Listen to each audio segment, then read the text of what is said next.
खुलुमबाय गोजोन फुंबिलिनि बयनिसिमबो गाहाम हामलायनायखौ जासिहरनाय थाबाय आं सिबि रानी ब्रह्म नोंथांमोनखौ एसबी बड निउज चेनेलाव गासैखौबो बरायबावनाय थाबाय नोंथांमोननि थाखाय आं गोदान मोनसे भिडिअ लानानै फैबावबाय अन्नानै भिडिअखौ जोबजासिम नायलांदो 2025 मायथाइनि बिटिसि बिसायख'थियाव थारैनो मा जामारगोन सोरनि आखायाव थांगोन बिटिसिनि गोहोआ बिपिएफनि गोख्रों दैदेनगिरि बिटिसिनि बारगय लेङाइ गाहाय खाम्फा बरगयारिया बिजेपि दोलोआव हाबगोन होननानै खौराङाव गोसारदों डिसेम्बर दानाव बिपिएफ दोलोखौ एंगारगोन होननानै खौरां बिजोङाव गोसारदों नाथाय खाम्फा बरगयारिया बेनि सायाव दासिमबो जेबो बुंनायखौ नुनो मोननाय जायाखै खाम्फा बरगयारिनि सोमोन्दै बे खौराङा खौरां बिजोंफोराव गोसारनायनि उनावनो रायजो राजानि गेजेराव गोबां साननाय बेरखांदों थारैनो बिजेपि दोलोआ बिटिसिखौ दखल खालाममारगोन नामा आरो बिटिसिनि चिफ महरै बिश्वजित दैमारी आरो डिपुटि चिफ महरै खाम्फा बरगयारिया जागोन नामा बेखौ लानानै गोबां सोंथि बेरखांदों रायजो राजानि गेजेराव फारसेथिं बिजेपिआ हारसिङै बिटिसि बिसायख'थि गेलेगोन होननानै फोसावनायनि उनावनो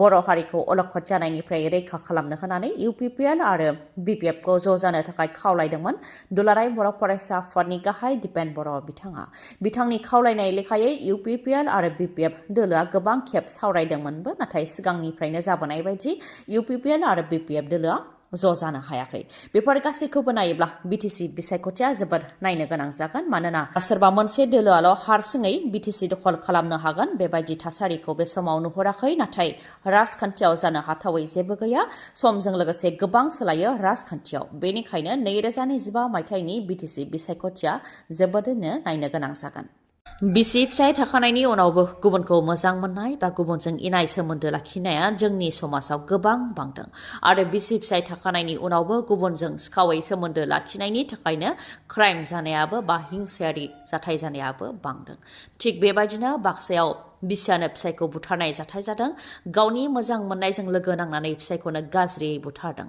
बाक्सानि चालबारियाव जानो मोन्दों बे जाथाया बाक्सानि गबथना पुलिस थानानि सिङाव थानाय खाथिजार गामिनि बाबुलाल हरिजानखौ बुथारदों बाबुलाल हरिजाननि बिसि मन्जु हरिजाना गावनि मोजां मोननाय राणा कुमार रामजों लोगो नांनानैनो फिसाय बाबुलाल हरिजानखौ बुथारदों फोरमायथिनाय बायदिब्ला बाबुलाल हरिजान आरो बिथांनि बिसिया बावैसो सान सिगांसो बे ओनसोलाव गोदानै हा बायनानै थाफैदोंमोन आरो गोदान न' लुगासिनो दंमोन बिथांमोननि धोन सम्पतिखौ लबजानानैनो आरो बाबुलाल हरिजाननि बिसनि सायाव नोजोर होनानैनो बे इनाय हाबाखौ मावदों होननानै फोरमायथिदों ओनसोलनि सुबुंफोरा उनाव जाथायथिलियाव पुलिसा फैनानै मन्जु हरिजान आरो राणा कुमार राम सानैखौबो बुथारनायनि दायाव एरेस्ट खालामदों रायजो सोरखारा रायजो राजाफोरनि गासै मोन 760 खामानिफोरनि लिस्ट फोसावदों बेफोर खामानिफोरखौ मावनायाव सोरखारि मावथिफोरा जाहोन गैयालासे लेट खालामोब्ला बा रिजेक्ट खालामोब्ला जुरिमाना फोनांनो हागोन आसामनि गिबि मन्थ्रि डक्टर हेमन्त बिश्व शर्माया बेखौ फोरमायथिदों रायजो राजानि मोन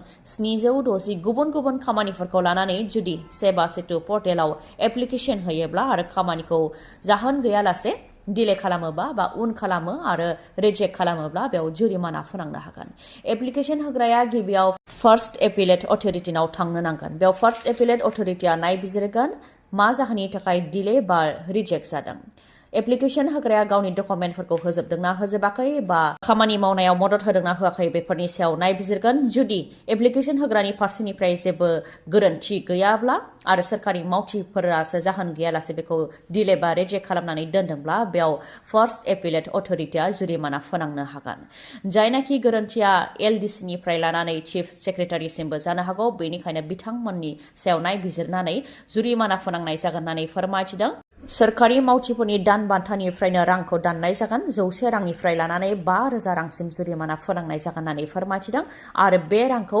एप्लिकेशन होग्रानो होनाय जागोन बिथांनि थांनाय फैनाय खरसानि थाखायनो बे रांखौ होनाय जागोन होननानै फोरमायथिदों फार्स्ट एपिलेट अथरिटिनाव थांनायनि उनावबो जेबो फिथाय मोननो हायाब्ला एप्लिकेशन होग्राया सेकेन्ड एपिलेट अथरिटिनाव थांनो हागोन बेनि गेजेरजों 100 रांनिफ्राय लानानै 7,000 रांसिम जुरिमाना फोनांनो हागोन बेयावबो जुदि जेबो जेंनाया सुस्रांजायाबा राइट टु पाब्लिक सार्भिस कमिसनाव थांनो हागोन बेनि गेजेरजों 100 रांनिफ्राय 10,000 रांसिम जुरिमाना फोनांनो हागोन आरो जुरिमानाखौ LDCनिफ्राय लानानै आसामनि चिफ सेक्रेटारि लेभेलसिमबो फोनांनो हागोन होननानै फोरमायथिदों आसामनि गिबि मन्थ्रि डक्टर हेमन्त बिश्व शर्मा बिथाङा बे गोख्रों नियमा हादरनि मोन 7 रायजोफ्राव जागासिनो दंखायो होननानैबो फोरमायथिबावो बिथाङा मटर साइकेलनि जाब्रबथायजों सासे बर' सुबुङा जिउ खोमानो गोनां जादों। बाक्सानि ओनसोलियायाव मटर साइकेलनि जाब्रबथायजों धनन्जय बर' मुंनि सुबुङा जिउ खोमानो गोनां जादों।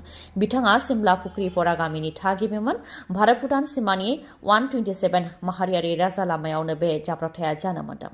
फोरमायथिनाय बादिब्ला बाक्सानि ओनसोलिया बे ओनसोलाव थांनाय दान मोनसेयावनो 4 सुबुङा जाब्रबथायजों जिउ खोमानो गोनां जादों। धनन्जय बर'आबो जोबोद गोख्रैथिजों मटर साइकेल सालायनायनि जाहोनाव मटर साइकेलखौ सामलायनो हायैनि थाखाय जाब्रबथाय जादों, जायजों जिउ खोमानो गोनां जादों। उनाव पुलिसा जाथायथिलियाव नुजाथिफैनानै बिथांनि गोथै देहाखौ पस्टमर्टेमनि थाखाय देहा फाहामसालियाव दैथायहरदों। बे जाब्रबथायनि अनगायैबो सिलिगुरिनिफ्राय गेंटक फारसे थांनाय बासआबो 100 फिट गाहायाव गोग्लैहैदों, रंप'नि खाथियाव जानो मोन्दों आरो बासआ तेस्ता दैमायाव गोग्लैहैदों, जायजों 5 सुबुङा जिउ खोमानो गोनां जादों आरो 15 जोखोम जानो गोनां जादों। रिपर्टनि बायदिब्ला बासआव गासै 30 दावबायारिफोर दंमोन। ओनसोलनि सुबुंफोरजों लोगोसे माखासेया खामानि मावग्रा अदेबानि लेबारफोरमोन। नाथाय बे जाब्रबथाय जानायाव 15 जिउ खोमानो गोनां जादों आरो 15 जोखोम जानो गोनां जादों। बिटिआरनि हाग्रा बिफाना हाग्रा रैखाथि होनायाव फेलें जादों नामा? बावैसो सिगां फोसावजानाय सिखोना जोहोलाव हायुङारि पार्कआ सिलिंखार जानायनि लामायाव। सोरखारा जाहाथे हाग्राखौ रैखाथि होयो, बेनि थाखाय अरन एनजिअनि गाहाय नेहाथारि रनजित मुसाहारिया खावलायदों। चिरां जिल्ला भारत भुटान सिमायाव थानाय दादगिरि साखाथियाव थानाय सिखोना जोहोलाव हायुङारि पार्कआ सिलिंखार जानायनि लामायावसै। अरन एनजिअनि गाहाय नेहाथारिया फोरमायथिदों दि सिखोना जोहोलाव हायुङारि हाग्रामाया गासै 326 बर्ग किल'मिटारनिमोन, नाथाय क'क्राझार हल्टुगाव डिभिजननि उल्टापानियाव आरो चिरां डिभिजन रुनिकाटा रेन्जनि सिङाव 20 निफ्राय 25 बर्ग किल'मिटार हाग्राया जोबस्रांनायनि लामायावसो होननानै फोरमायथिदों। थांनाय 2-3 दाननिफ्रायनो हाग्रा दानस्रांनाया जागासिनो दङ। त्रिपाल खोबनानै बादा लुनानै थाफैनायखौबो नुनो मोननाय जादों होननानै फोरमायथिदों बिथाङा। बिटिसिनि गाहाय प्रमद बर' आरो हाग्रा बिफाननि इएमआ जाहाथे फैनानै नायफैयो, बेनि थाखायबो खावलायदों। लोगोसेनो सिखोना जोहोलाव हायुङारि पार्कखौ दासिम फोसावनानैल' होनाय जादों, जाहाथे नटिफिकेसन फोसावनानै हाग्राखौ रैखाथि होयो, बेनि थाखायबो खावलायो अरन एनजिअनिफ्राय। हाग्रानि मैदेरनि गाग्लोबनायजों सासे बर' सुबुंनि जिउ खहा। बाक्सानि भारत भुटान सिमायाव जादों बे जाथाया। मसलपुरनि गणेशगुरियाव जानो मोन्दों। नलेन बर' बिथांखौ मैदेरा गाग्लोबदों, जायजों बिथाङा जिउ खोमानो गोनां जादों। फोरमायथिनाय बायदिब्ला सोरांसि समाव नलेन बर' बिथाङा माइ बजा लायनो होनानै दुब्लि फारसे ओंखारलांदोंमोन। नाथाय बे समाव हाग्रानि मैदेरा माइखौ जागासिनो दंखायोमोन, जायखौ नलेन बर'आ नुसनाखैमोन। बेयावनो हाग्रानि मैदेरा फैनानै नलेन बर'खौ गाग्लोबदों, जायजों बिथाङा जिउ खोमानो गोनां जादों। जाथाय जानायनि उनाव पुलिस बिफान आरो हाग्रा बिफाननिफ्राय नुजाथिफैदों आरो नलेन बर'नि गोथै देहाखौ पस्टमर्टेमनि थाखाय दैथायहरदों।